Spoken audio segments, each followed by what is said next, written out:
Baiklah, bismillahirrahmanirrahim.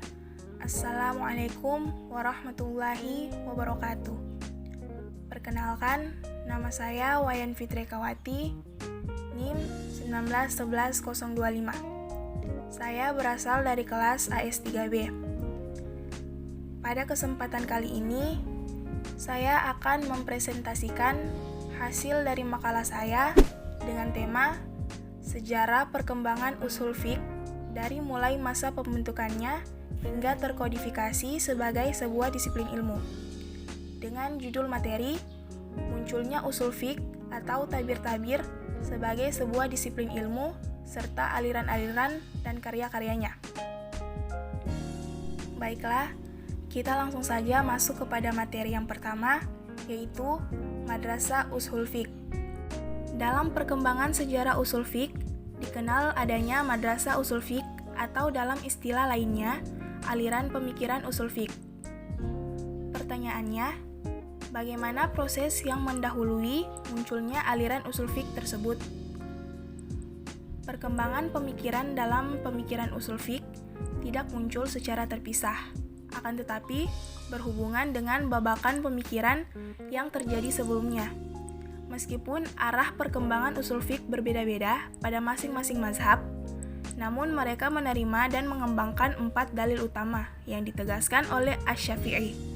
4 dalil tersebut yang pertama Al-Quran, kedua As-Sunnah, ketiga Al-Ijmah, keempat Al-Qiyas. Bagaimanapun juga, sejalan dengan mazhab mereka masing-masing, tentu saja intensitas penggunaan dalil yang 4 itu berbeda-beda. Dari perkembangan pemikiran ushul fiqh di atas, maka perkembangan ushul fiqh selanjutnya melahirkan 3 aliran, yaitu yang pertama mutakallimin, yang kedua fuqaha, yang ketiga aliran gabungan. Kemudian kita masuk kepada materi yang kedua, yaitu maqasid al-syariah. Ungkapan ini secara etimologis berarti tujuan. Sesuatu yang ingin atau yang akan diraih disebut sebagai al-maqsad. Imam Asy-Syatibi membagi maqasid al-syariah menjadi 2 bagian pokok, yaitu yang pertama, maqasid yang dikembalikan pada tujuan pembuat syariah.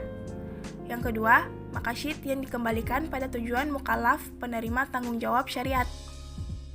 Apakah kemaslahatan itu yang mendorong Allah Subhanahu wa Ta'ala untuk menetapkan hukum?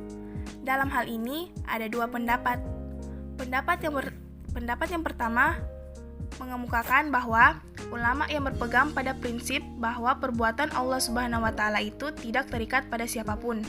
Pendapat yang kedua, ulama yang berpegang pada prinsip keadilan dan kasih sayang Allah Subhanahu wa Ta'ala pada hambanya berpendapat bahwa memang untuk kemaslahatan umat itu Allah Subhanahu wa Ta'ala menetapkan hukum syara.